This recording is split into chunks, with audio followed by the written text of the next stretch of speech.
That man, put him on the floor. Hello and welcome to Hybrid, powered by chinkseyMEDIA. We're back again, and Rakeem has stepped into the ring and we're ready to go. Right, but before we talk about today's game, we had a trip to Spain and it was raining toilet rolls. It was indeed. The Atletico fans were throwing it all over the pitch. Mad. But we weathered the storm, weathered the tissue paper. And do you know what?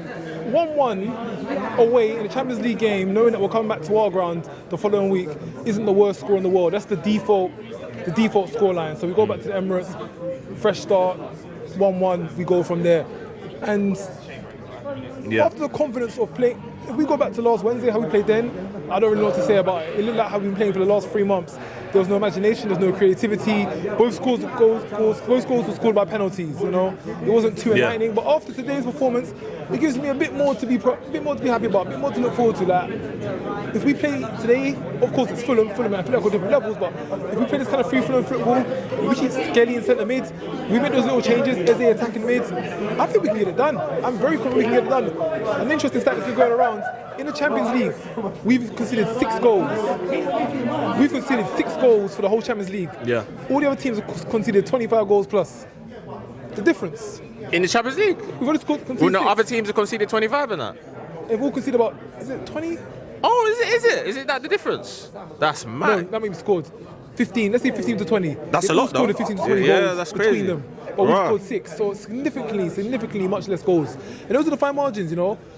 Attack wins games, defense wins trophies, and we're in that phase now where we're not going to be having those 6-5, 5-4 Munich PSG match. We're not having no shootout. None of them are scoring 5 against us. We'll get to the final, we'll score 1 goal.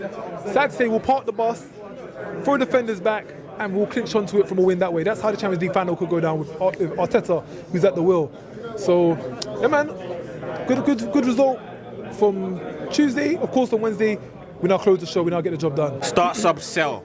Carlos Baleba, Anderson, Adam Wharton.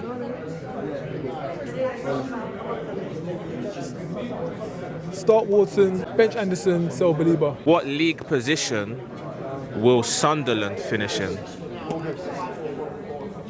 That's an interesting one because they've kind of taken their foot. Remember at the start of the season, they was competing for the top 4. It was never going to last, but Yeah, it was never going to last. Wonderful to see.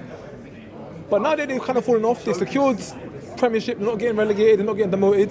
I think Europe might be out of their league, might be out of their reach a bit. Comfy mid-table, but for a team that's just been promoted, I think that's brilliant. That's amazing. Then they're not fighting for relegation. Look at Burnley, look at Wolves, fighting for their lives. But Sunderland, it's like they've been here before. They get the Crystal Palace position, the mid-table 10 or 11. So I'll say anywhere between 10th to 15th, somewhere around there. Arsenal, a rampant win against Fulham, swatted them aside with consummate ease in the first half, 3-0. Yeah, do you know, this is what we've been asking for the past 4 months now. This is what we wanted. We wanted to come out, score early, shut the game before half time, and then whatever we get in the second half will just be a bonus. We didn't score in the second half, I'm cool with that. 3-goal win is a great margin to win by, especially at this time in the race when it's going to come down to goal difference. A 3-goal cushion, yeah, that's fine, that's what the requirement is. But it's annoying to know that we've got it in our arsenal, no pun intended, but why couldn't we do this before? Where was this first Newcastle? Where was this first Bournemouth? Where was this first other games? You know, I'm not going to bite on the past too much because of course we take every game as it comes. In this game, they deserve the praise for the performance. But man, I hope we carry it on to West Ham next week. We bring it with us to West Ham next week because we pull off games like this, ain't no stopping us. We should have been doing this from months back. We were 3-0 up in the first half. It's a case of stick or twist. We didn't twist, did we? Are we gonna? Because we've spoke about this a few games ago, where we said Man City can eat up goal difference in one game. It's only 4, and they got 2 games in hand. Is it enough? It may not be ultimately in the day, but as you got to take on a game-by-game basis. Remember as well, we got Tuesday Champions League. Yeah, we took off Declan Rice, we took off Eze, we took off Gyökeres, we took off some of our big hitters. Would I rather play them the full 90 minutes against Fulham or rest them for Atletico? Not having to risk any injuries, I'm going to take the latter. Like, best decision we could have. Yeah, 3 goals. I can't really ask for too much more than that. Good performance. But let's get those guys off. Let's get no silly injuries. Let's get no silly hamstrings or anything like that. And get them ready for Atletico. Because that's just another big game as this one is today. And we've done the job in the first half. There's no point overdoing the job. Got the job done. Leave it in Everton's hands a little bit. I guess we have no choice. But Tuesday, that's all in our hands now. We win that game, we're in the final. So let's not make no errors here. I mean, last week I said I thought Atletico would lose to Athletic Club because I thought they would rest their whole team, but they did the complete opposite, and the opposite result happened. So, and I think it was because they wanted to arrest their poor run of form going into the game with us. To get a bit of momentum, as we spoke about. That's the word there, momentum. Yeah. Rest the players that are having a poor run, get some momentum, get some confidence, get them all playing fluids. As much as it is good to have rest, it's not good to have the whole 11 players off the pitch, because when they come back a week or 2 weeks later, they're going to be out of rhythm. 60 minutes, 45 minutes, 70 minutes, let them get a bit of run here and there. I think that's the best balance for professional players. You want to stay sharp, you don't want to be falling with the ball come crunch time of the season. Yeah. One thing though I think they will, I'm going to say it again, I think they're going to rest their whole team today. They're probably playing later on today, Atletico. They'll probably make 11 changes. Alvarez, I'm not sure if he's going to be fit. Probably Alexander Soloff will get a start today, people like that. Change the side up. If they lose, who cares? They'll be fourth regardless.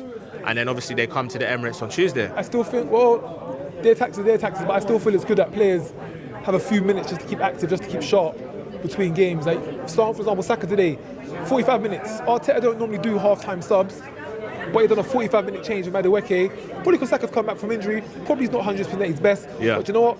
I like what I saw for that first 45. We're going to keep it at that. Let's continue it into the next, in the 3 days' time. We'll come on to Tuesday. So, yeah, man, get players to rest, get them resting the minutes in. Being inactive for like a week ain't going to help nobody. Bow! Championship playoffs. So the championship came to a halt today. Ipswich went up. Coventry already up. My tips throughout the whole season were Ipswich to win it, but they went up. Right, the playoffs, these four sides are in the playoffs. You tell me who you think is going to win the playoffs. So we've got Millwall, Middlesbrough, Southampton and Hull City. Secretly, obviously, Southampton have had a pretty good run, got to the semi-finals. Yeah. Beat Arsenal, probably a good fight against City. Yeah. That's an informed team right there. They've been to Wembley twice already.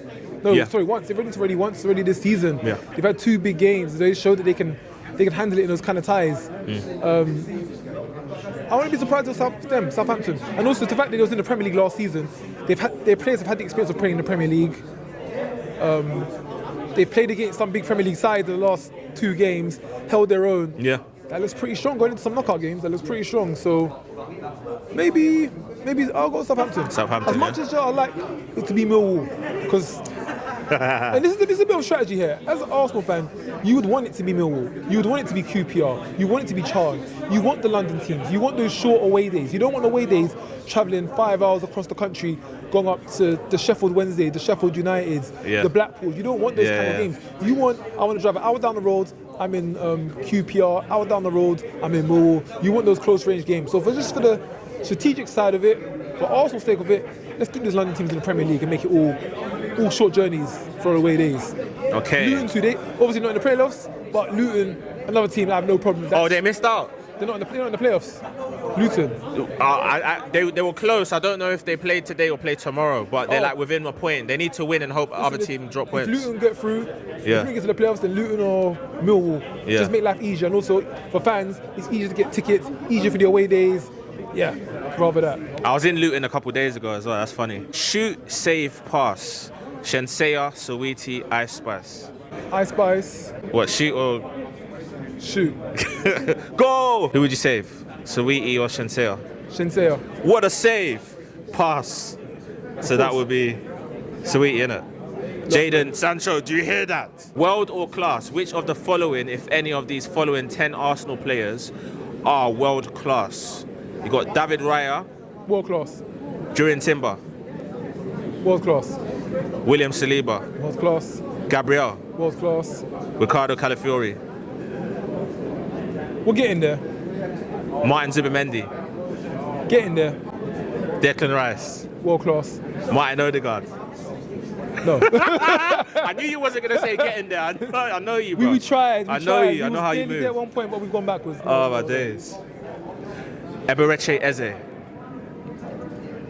So close. One more season and he'll be certified. But I pretty much say he's on the brink of it now. Okay, cool.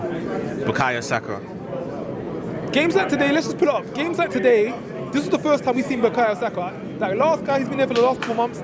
I don't know who he is. The guy gets Leverkusen, I don't know who he is. The Saka today, that is the Saka that we've missed. See how he's turned that man for the victory goal. He turned that man, put him on the floor, assisted it. Second goal, cut in, shoot it. Saka. The Saka from today, the Saka that we all love, that Saka is world class, and we've been there so many times. Man City watch. So Everton take on Man City on Monday.